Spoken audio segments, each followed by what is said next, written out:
Selamat datang di Si Binuang Channel.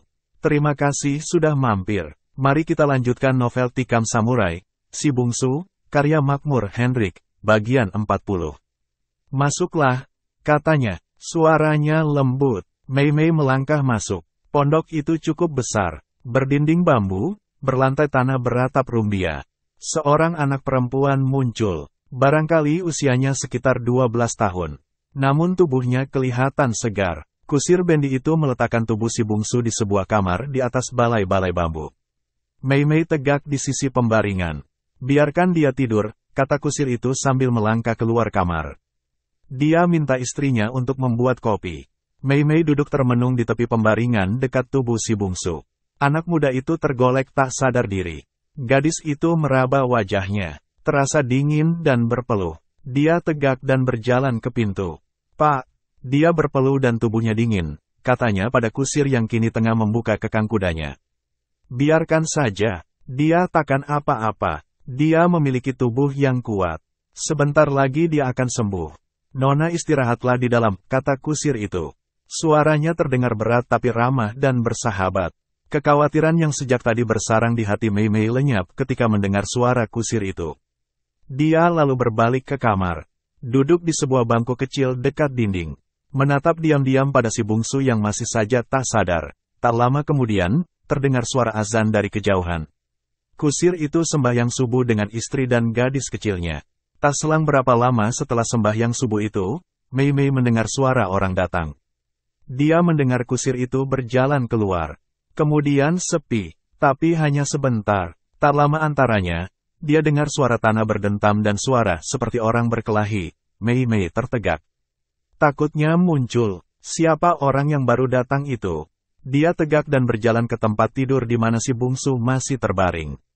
Dia ingin membangunkan anak muda itu. Tapi dia tak sampai hati. Anak muda itu tidak tidur, melainkan tak sadar karena letih dikeroyok. Kini dia terbaring diam. Suara perkelahian di luar masih terdengar. Dengan perlahan Mei Mei berjalan ke jendela. Dia mengintip dari lubang kecil yang terdapat di pinggir jendela. Di luar sana, dalam cahaya subuh, dia lihat orang tua yang jadi kusir bendi yang mereka tumpangi tadi, sedang berkelahi dengan seorang anak muda. Anak muda itu kelihatan amat gesit. Namun kusir itu juga gesit. Tubuh tuanya yang malam tadi dibungkus dengan kain dan sebuah sebo, kini kelihatan terbuka. Hanya memakai celana panjang hitam tanpa baju. Tubuhnya kelihatan biasa saja, namun di balik tubuh yang biasa itu jelas terbaca tenaga yang tangguh. Sampai di sini dulu, kini kau upik, kusir itu berkata menunjuk gadis kecil yang dia temui malam tadi. Dari lubang kecil itu dia melihat gadis kecil anak kusir itu maju ke tengah lapangan kecil di belakang rumah itu. Gadis berusia 12 tahun itu berpakaian seperti lelaki. Bercelana dan berbaju longgar. Dari caranya bersiap, Mei Mei segera menarik nafas lega. Orang itu ternyata hanya latihan silat. Dia jadi tertarik, ingin melihat gadis kecil itu bersilat. Gadis itu mulai membuka serangan setelah memberi hormat. Jangan memukul ketika menarik nafas. Kusir itu berkata memberi petunjuk. Gadis itu menarik lagi pukulannya yang tengah dia lancarkan. Memulai lagi langkah dari awal. Kemudian beruntun mengirimkan pukulan dan tendangan ke arah ayahnya. Gerakan gadis itu cukup cepat. Namun dengan mudah kusir itu mengelak dan memberi petunjuk terus. Tiba-tiba lelaki tua itu berhenti, lalu menghadap ke podoknya. Hei, Nona jangan mengintip di situ. Kalau ingin belajar silat, datang kemari. Seru lelaki itu. Mei Mei cepat-cepat menarik kepalanya dari lubang yang tak sampai sebesar jari itu. Dia kaget pada ketajaman firasat kusir itu. Dia duduk kembali di pembaringan dekat si bungsu yang masih tertidur. Sekali matanya memandang juga ke lubang kecil di tepi jendela di mana tadi dia mengintip. Suara kusir yang menyuruhnya keluar itu seperti memanggil-manggilnya. Dia tatap wajah si bungsu, hatinya jadi lega. Sebab kini wajah anak muda itu tak lagi meringis seperti tadi. Kini dia seperti benar-benar tidur. Wajahnya tak lagi menahan sakit. Nampaknya dia memang tengah tertidur lelap. Mei Mei menarik nafas lega. Di luar dia dengar lagi orang latihan bersilat. Lambat-lambat dia melangkah keluar. Berjalan ke belakang. Dan tiba di pinggir lapangan berpasir yang luasnya tak sampai 5 depa persegi. Di tengah lapangan upik anak kusir itu tengah bersilat dengan lelaki muda yang tadi dia lihat bersilat dengan kusir. Kusir itu tengah tegak dengan kaki terpentang menatap ke tengah sasaran. Mei Mei duduk di bangku bambu yang terletak di pinggir sasaran. Tak lama kemudian kedua orang itu selesai berlatih. Si Upik dengan tersenyum ramah mendekati Mei Mei. Gadis kecil itu mengulurkan tangan bersalaman. Mei Mei ikut tersenyum melihat keramahannya dan menyambut uluran tangannya. "Nama saya Upik. Siapa nama kakak?" tanyanya dengan suara bersahabat. Mei Mei terharu. Jarang sekali sikap bersahabat begini datang dari orang Melayu terhadap orang Tionghoa. Biasanya dia merasa diasingkan di tengah orang-orang Melayu. Tapi gadis kecil ini, demikian juga ayahnya yang kusir itu, seperti telah mengenalnya dengan baik selama bertahun-tahun. Sebenarnya jarak usia kedua gadis itu hanya sekitar 5 tahun. Suatu jarak yang tak seberapa jauh. Si Upik benar-benar gadis desa yang polos dan manja. Sementara Mei Mei adalah gadis muda yang dalam usianya yang belum seberapa itu, telah menapaki kehidupan manusia dewasa yang alangkah pahitnya dan alangkah hitamnya. Masih bersama si Binuang Channel. Mari kita lanjutkan novel Tikam Samurai, Si Bungsu, karya Makmur Hendrik, bagian 41. "Nama saya Mei Mei," katanya sambil tersenyum. Ketika Mei Mei melihat kusir itu menatapnya, dia segera mendatanginya. Kemudian dengan sikap hormat menyalami orang tua itu. "Terima kasih atas bantuan Bapak kepada kami," katanya. Kusir tua itu tersenyum. "Nama saya Datuk Penghulu Basa. Kau boleh panggil saya dengan sebutan Bapak atau Pak Datuk. Tinggallah di sini buat sementara. Menjelang kokomu sehat. Saya rasa rusuknya ada yang patah. Berbahaya kalau dia berada di kota dalam keadaan seperti itu. Teman-teman Datuk yang dia pancung semalam dan juga Kempetai pasti mencari." "Siapa nama kokomu itu?" "Bungsu. Kami baru datang dari Payakumbuh." "Ya, saya ada di depan penginapan itu ketika kalian turun dari bus." Datuk Penghulu Basa lalu menceritakan tentang siapa yang dibunuh oleh si Bungsu di penginapan itu. Tentang kawanan penyamun yang bermarkas di rimba buluh di lembah Tambuk itu. "Hei, kenalkan, muridku si Salim." Datuk Penghulu memperkenalkan anak muda yang tadi berlatih dengannya kepada Mei Mei. Gadis itu menyambut salam tersebut. Salim merasakan hatinya berdebar ketika menyalami tangan gadis Tionghoa yang cantik itu. Hari-hari setelah itu si Bungsu dirawat oleh Datuk Penghulu di rumahnya. Dia terpaksa berbaring selama 30 hari di tempat tidur. Rusuknya patah tidak hanya 2 buah, melainkan ada 3 yang kupak dimakan kaki Datuk Penyamun dan anak buahnya itu. Selama itu pula Mei Mei juga tinggal di sana. Dia sebilik dengan Upik. Tiap hari Datuk Penghulu Basa tetap mencari nafkah dengan bendinya. Dia menceritakan pada Mei Mei dan si Bungsu. Jepang sebenarnya berterima kasih pada orang yang tadi kenal yang telah membunuh kawanan penyamun itu. Namun selain berterima kasih Jepang juga tetap mencari si Bungsu. Sebab betapapun jua, si pembunuh harus didengar keterangannya tentang peristiwa itu. Datuk kepala penyamun yang buntung tangan dan kakinya itu dirawat di rumah sakit. Dia masih tetap hidup. Kempetai berhasil mengorek keterangan dari mulut kepala penyamun ini tentang markas mereka di Tambuk. Jepang lalu menggerebek markas mereka dalam rimba bambu itu. 7 orang lagi berhasil diringkus dari sana. Kini, orang tak merasa khawatir lagi lewat di penurunan Tambuk seperti masa-masa sebelumnya. Kalau dulu, untuk ke Bukit Tinggi dari Tigobale dan sekitarnya, orang harus memutar jalan ke Simpang Limau.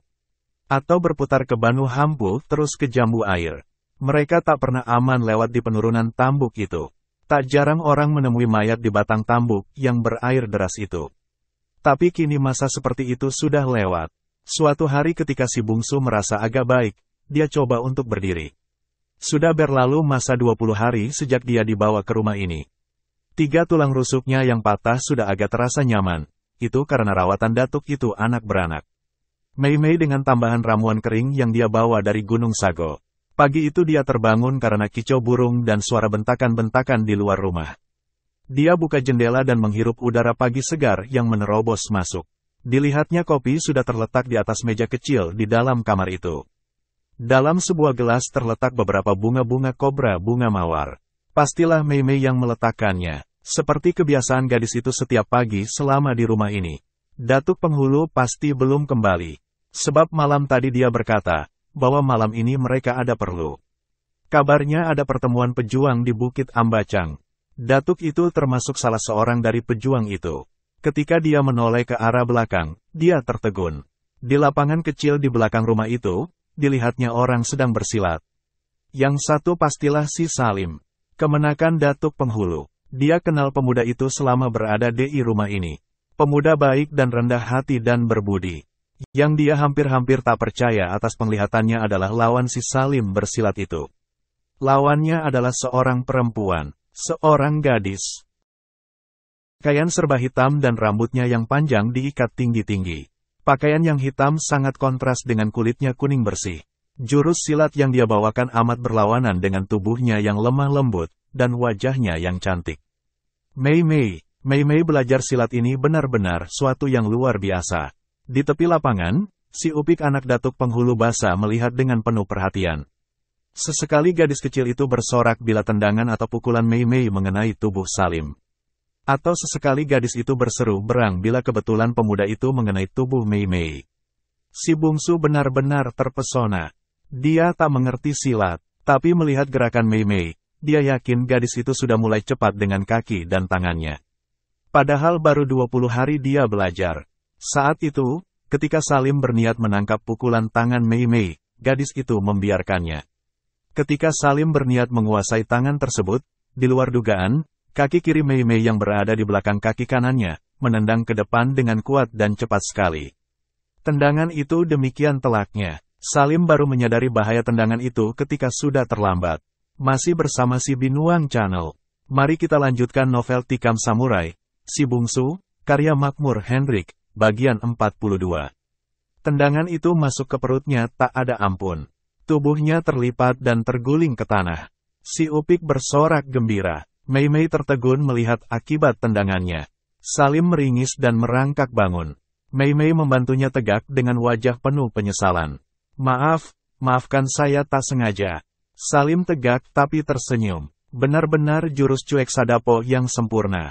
Saya tak pernah berhasil sebaik itu dalam mempergunakan jurus tersebut. Salim berkata jujur sambil menghapus peluhnya. Mereka terkejut tatkala mendengar tepuk tangan dari rumah. Ketika mereka menoleh, mereka melihat si bungsu tegak dengan senyum di dekat jendela. Mei menghambur gembira melihat anak muda itu sudah bisa berdiri. Koko, serunya tersendat. Moi, selamatlah, engkau telah menjadi seorang pesilat. Suara si bungsu terdengar bernada gembira dan bangga. Mei menatap anak muda itu. Dan tiba-tiba dia memeluk anak muda itu dengan isak tertahan. Gadis ini sangat merisaukan kesehatan si bungsu, itu sebabnya ketika kini dia melihatnya telah mampu berdiri, hatinya sangat bersyukur. Dia menangis karena bahagia, hanya si bungsu yang jadi terheran-heran, tatkala mengetahui Mei menangis. Hei, ada apa Mei? Saya bahagia, Koko telah sembuh. Saya sangat khawatir Koko tak sembuh-sembuh. Saya sangat khawatir. Orang kalau gembira pasti tertawa. Ini gembira kok menangis. Hei Salim, bagaimana ini? Pesilat tak boleh menangis bukan? Salim hanya tersenyum, si Upik berlari pada Mei. Jangan menangis, Uni, katanya. Mei melepaskan pelukannya dari si bungsu, kemudian menghapus air matanya. Kemudian menatap pada si bungsu. Si bungsu tersenyum. Teruslah berlatih. Saya bangga melihatmu jadi seorang pesilat. Kami sudah selesai. Hanya tinggal menutup dengan pernafasan, terdengar suara Salim. Ayolah kita tutup latihan ini Uni. Kesehatan bisa rusak bila tak diakhiri dengan latihan pernafasan itu. Ujar Upik membujuk Mei. Gadis itu kemudian melangkah lagi ke lapangan kecil di belakang rumah tersebut. Lalu mengatur pernafasan sebagai penutup latihan. Si bungsu mengenal latihan ini. Pernafasan mempertajam pendengaran dan mengatur tenaga yang telah terpaksa. Latihan begitu tiap hari dia lakukan ketika di Gunung Sago dahulu. Mei memang telah mulai latihan silat sejak 2 hari kedatangannya ke rumah Datuk Penghulu ini. Dia tertarik melihat si Upik berlatih. Karena itu ketika Datuk Penghulu Basa menawarkan untuk ikut, tanpa malu-malu dia pun ikut. Dengan cepat ternyata dia bisa menguasai pelajaran yang diberikan. Sebenarnya Datuk Penghulu bukan sekedar menawarkan latihan saja pada Mei. Dia punya alasan yang kuat. Sebagai guru gadang aliran Silektuo yang berasal dari Pariangan Padang Panjang, yaitu aliran silat yang merupakan induk dari silat-silat yang ada di Minangkabau, seperti silat Lintau, Kumango, Pangian dan lain-lain, dia dapat melihat tulang seorang pesilat pada tubuh orang. Mula pertama melihat Mei, hatinya berdetak keras. Susunan tulang Mei Mei merupakan susunan yang hampir-hampir sempurna bagi seorang pesilat. Dia yakin gadis ini mempunyai bakat silat yang luar biasa. Itulah sebabnya dia menawarkan gadis itu untuk belajar. Dan ketajaman penglihatannya itu segera saja terbukti. Ketika dalam waktu tak sampai 1 bulan, Mei Mei telah melalap dan memahami dengan baik pelajaran-pelajaran pokok dan kunci-kunci serangan yang diberikan Datuk Penghulu Basa. Tak seorang pun yang mengetahui, bahkan Mei Mei sendiri, bahwa gadis itu sebenarnya adalah turunan seorang pesilat tangguh. Ayah dari kakek Mei Mei berasal dari Tinggoan di daratan Tiongkok sana. Dan ayah kakeknya ini adalah seorang tiang bujin, atau dedengkot silat aliran Xiao Lim Pai yang sangat tersohor. Ayah dari kakeknya bergelar Bu Beng Tai Hiap, si pendekar pedang tak bernama. Setiap pesilat di daratan Tiongkok pasti menaruh segan pada pendekar itu. Dan ternyata bakat dan susunan tulangnya menurun pada buyutnya yang dilahirkan di Indonesia, yaitu Mei Mei. Tak seorang pun yang mengetahui hal ini. Dan itu pula lah sebabnya, kenapa ketika ditawarkan untuk belajar silat oleh Datuk Penghulu, gadis itu menerima dengan rasa gembira. Tentu saja dia gembira, sebab darah pesilat di dalam tubuhnya mendorong-dorong. Hanya saja selama ini tak pernah mendapat penyaluran pelajaran silat yang diberikan padanya, segera saja dapat dia terima secara sempurna. Di samping merasa bangga dan gembira, Datuk Penghulu juga merasa kaget pada kemajuan yang dicapai gadis itu. Si Upik yang telah setahun belajar, kini justru diajar oleh Mei Mei. Dan kini kalau Datuk itu tak di rumah, Salimlah yang membimbing Mei Mei, masih bersama si Binuang Channel. Mari kita lanjutkan novel Tikam Samurai, Si Bungsu, karya Makmur Hendrik, bagian 43. Salim memberikan pelajaran yang telah dia terima selama 3 tahun ini. Baik pelajaran yang telah dia kuasai, maupun pelajaran dalam taraf dilatih. Ternyata pelajaran Mei Mei maju dengan sangat cepat. Malah kini dia sangat sukar menundukkan gadis itu. Dalam rimba persilatan, memang terdapat apa yang disebut anak-anak ajaib. Di Tiongkok, yaitu tempat asal-muasal silat yang ada di seluruh dunia, anak ajaib di kalangan persilatan ini lahir 1 atau 2 orang dalam 100 tahun. Itu pun sangat sulit menemukannya. Kalau ada, maka sejak lahirnya anak itu senantiasa menjadi rebutan kalangan persilatan. Sebab bisa diduga, siapa saja yang berhasil menjadikannya murid, pastilah perguruannya akan menjadi perguruan yang disegani. Itu pula lah yang terjadi pada ayah dari kakek Mei Mei, Bu Beng Kiam Hiap dari Tinggoan yang terkenal itu. Ayah kakeknya ini, lahir di biara Buddha.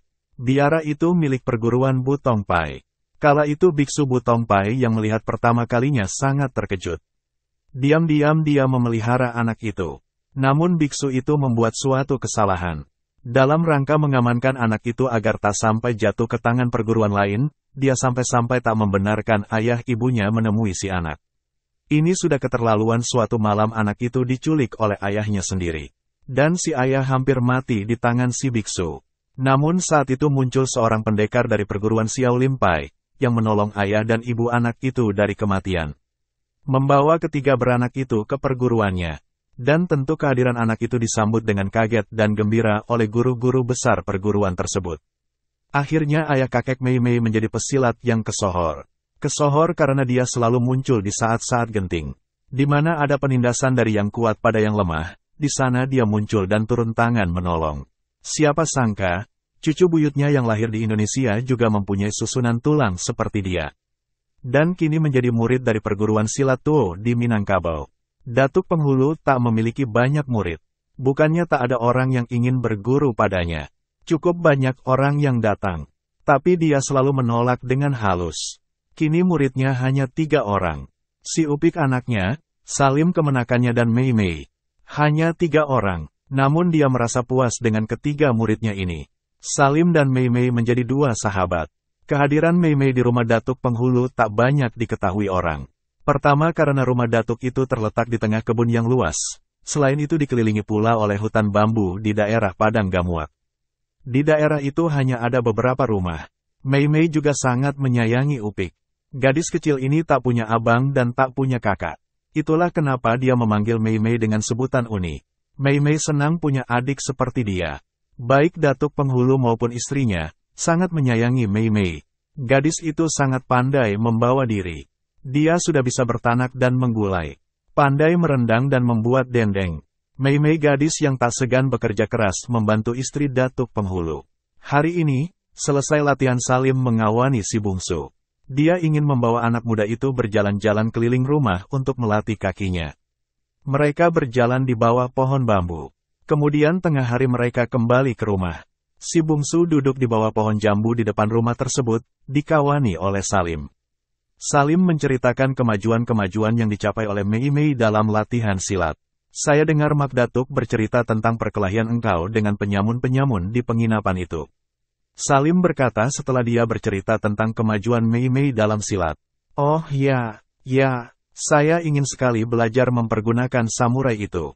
Apakah sulit belajarnya? Si bungsu tersenyum. Ilmu silatmu cukup tinggi. Saya pernah mencoba belajar, namun tak pernah bisa. Saya memang tak ada jodoh untuk jadi pesilat.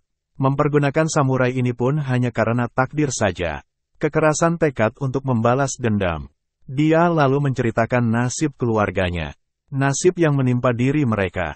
Cerita itu pernah dia ceritakan pada Datuk Penghulu Basa dan istrinya ketika 15 hari dia terbaring. Dia juga menceritakan nasib yang menimpa diri Mei Mei kepada kedua suami istri itu. Itulah sebabnya kenapa suami istri kusir bendi itu merasa sayang pada Mei Mei. Mereka menganggap Mei Mei sebagai kakak si Upik. Dan kini si bungsu menceritakan perihal dirinya pada Salim. Saya tak menyangka demikian pahitnya hidupmu bungsu, kata Salim, setelah si bungsu selesai bercerita. Si bungsu menarik nafas panjang, ketika Salim permisi sembahyang ke masjid di tepi jalan besar di luar hutan bambu ini, si bungsu tegak dan berjalan perlahan dengan dibantu sebuah tongkat ke rumah. Di ruang tengah dia melewati istri Datuk Penghulu yang tengah sembahyang. Dia ingat belum sembahyang lohor. Tapi dalam keadaan sakit begini apakah dia mungkin untuk sujud? Sembahyang duduk sajakah? Dia mencari kain sarungnya. Mungkin dijemur. Dia kembali lewat di ruang tengah. Akan ke belakang mencari Mei Mei untuk mengambil sarungnya. Namun di pintu ruang tengah dia tertegak seperti patung. Masih bersama si Binuang Channel. Mari kita lanjutkan novel Tikam Samurai, Si Bungsu, karya Makmur Hendrik, bagian 44. Dia tertegak diam melihat pada perempuan sembahyang yang tadi dia sangka istri Datuk Penghulu itu. Perempuan itu nampaknya baru selesai sembahyang. Kini dia tengah menampungkan tangannya membaca doa. Dan ketika dia benar-benar selesai sembahyang, dia menoleh pada si bungsu. Si bungsu benar-benar terkesima. Dia ingin bicara, namun lidahnya terasa keluh. Koko, akhirnya perempuan itulah yang bicara perlahan. Masih dalam keadaan terpukau, si bungsu melangkah kembali ke ruang tengah. Perlahan dia duduk di depan perempuan itu. Perempuan yang baru saja selesai sembahyang itu tak lain daripada Mei Mei. Koko, sebentar ini aku berdoa untuk arwah ibu dan ayahku. Dan aku berdoa untukmu, untuk kesembuhanmu, untuk keselamatanmu. Mei Mei kau, hanya itu kalimat yang terucap si bungsu. Ada perasaan yang amat luar biasa menyelusup ke hatinya melihat gadis itu sembahyang lohor. Ya, Koko, telah saya pikirkan, dan saya memilih Islam sebagai agama saya. Tapi, saya merasa tentram dan damai setelah sholat. Bukankah Koko yang mengatakan itu di penginapan dulu? Si bungsu masih tak kuasa bicara. Masih ingatkan Koko waktu saya bertanya, apakah tak meletihkan sembahyang 5 kali sehari semalam? Koko katakan, bahwa diri Koko merasa tentram dan damai setiap selesai sembahyang. Diri Koko merasa mendapatkan tenaga dan semangat baru setiap selesai sholat. Itulah yang mendorongku untuk masuk Islam. Tak ada yang membujuk, tak ada yang memaksaku. Di rumah ini kulihat mereka sembahyang semua. Dan mereka bahagia, damai, sabar. Meskipun mereka miskin, bukankah kedamaian dan kebahagiaan itu yang dicari orang? Kusampaikan niatku itu pada Pak Datuk. Kusampaikan pada istrinya Mak Ani. Mereka membawaku ke masjid. Mak Ani memandikanku. Dan imam yang ada di masjid itu membacakan 2 kalimat syahadat, dan kuikuti. Pak Datuk dan Salim serta Mak Ani sebagai saksi. Sejak hari itu, 2 pekan yang lalu, aku telah menjadi seorang muslimah. Dan aku memang mendapatkan kedamaian, ketentraman, semangat baru setiap selesai sholat. Aku bahagia memilih Islam menjadi agamaku. Tanpa dapat ditahan, mata si bungsi jadi basah. Mei Mei menatap matanya yang basah. Dan pelan-pelan, mata gadis itu ikut basah. Dan tiba-tiba mereka berpelukan. Koko, engkau sedih aku masuk Islam. Tidak Moy. Tidak, aku hanya akan sedih kalau kau masuk Islam hanya karena ingin menyenangkan hatiku.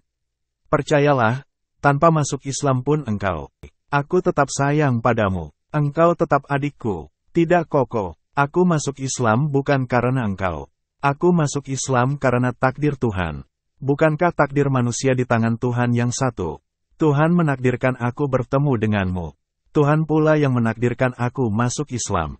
Aku bahagia menerima takdir itu Koko. Sama seperti aku juga bahagia berada di dekatmu.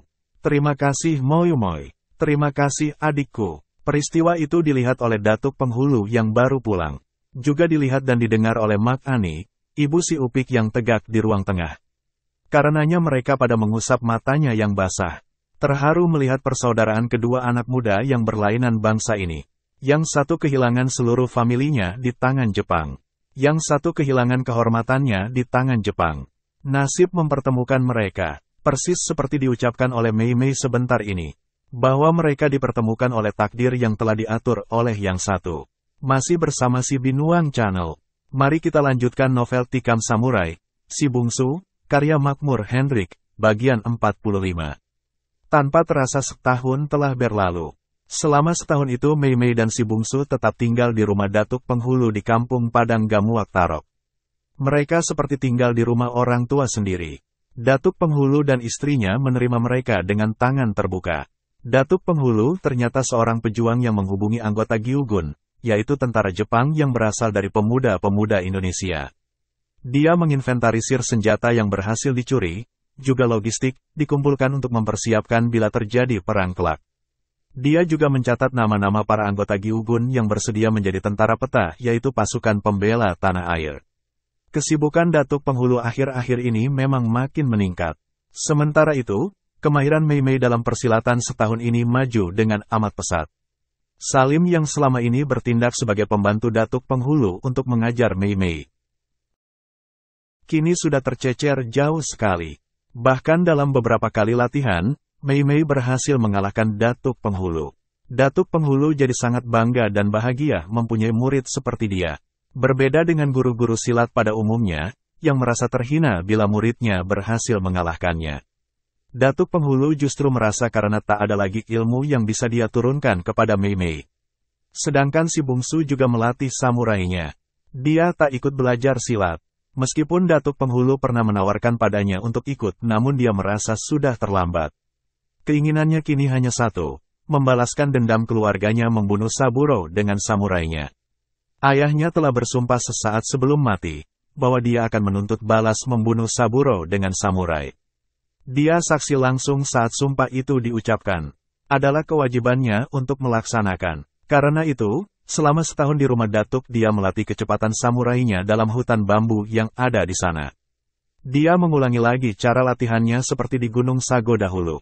Mencabut dan memasukkan samurai secepat yang mampu dia laksanakan. Memancungkannya ke 4 penjuru. Berkali-kali hal serupa itu dia ulangi. Setelah kecepatannya kembali normal, lalu dia memejamkan mata, memusatkan konsentrasi. Mengerahkan tenaga untuk mendengarkan geseran yang paling halus sekalipun ketika angin berhembus.